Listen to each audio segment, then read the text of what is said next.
Welcome to our patient education video on shoulder bursitis and impingement, brought to you by Adelaide Shoulder and Upper Limb Clinic. I'm Dr. Oscar Brumby-Rendell, an upper limb orthopaedic surgeon, and I'm here to guide you through understanding shoulder bursitis and impingement, the role of the biceps tendon, treatment options, and the rehabilitation process.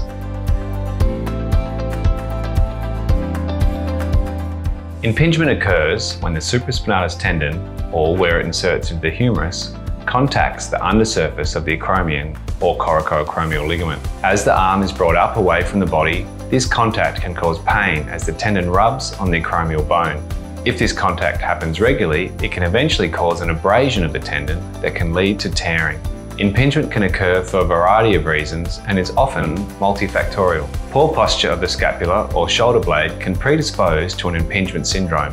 This is why often the first line of treatment is physiotherapy targeting scapular posturing and stabilizing muscle strengthening.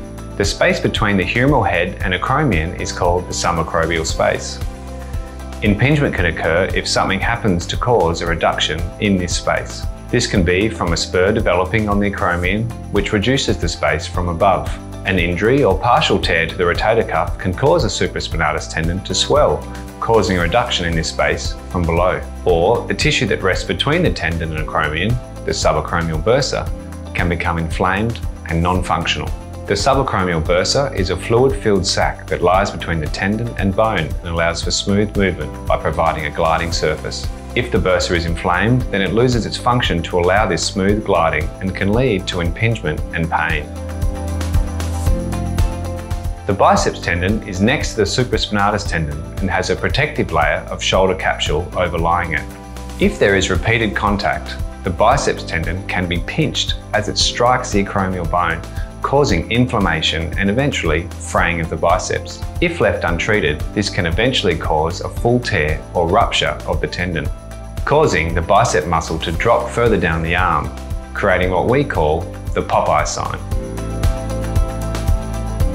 Bursitis is usually treated successfully with physiotherapy correcting scapular posture and supplemented with steroid injections into the bursa. The steroid injection works as a strong anti-inflammatory to calm down the bursa and allows for more comfortable physiotherapy exercise.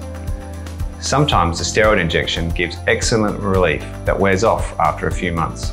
If physiotherapy and steroid injections are unable to give permanent long-term relief, then surgery may be considered.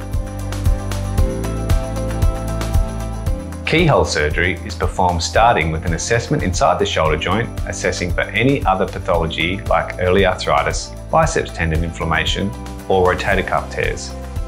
Then the keyhole instruments are moved into the subacromial space and the bursa is removed. The undersurface of the acromion is then shaved with a bone burr to increase the room for the rotator cuff tendons to fit and not catch. Once the inflamed, non-functional bursa is removed and the acromion is shaved, a dynamic assessment is done to confirm no further contact between acromion and rotator cuff tendons.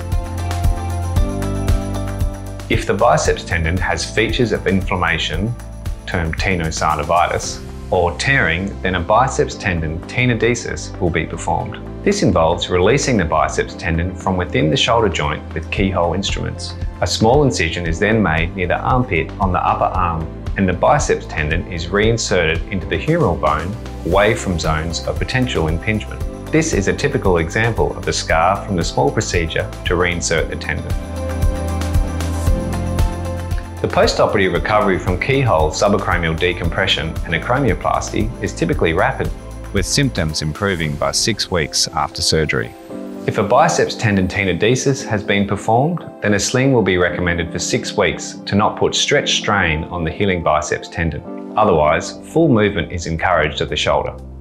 This presentation forms part of the Adelaide Shoulder and Upper Limb Clinic's online educational series. If you would like to view more of our online education materials, please visit our website asulc.com.au.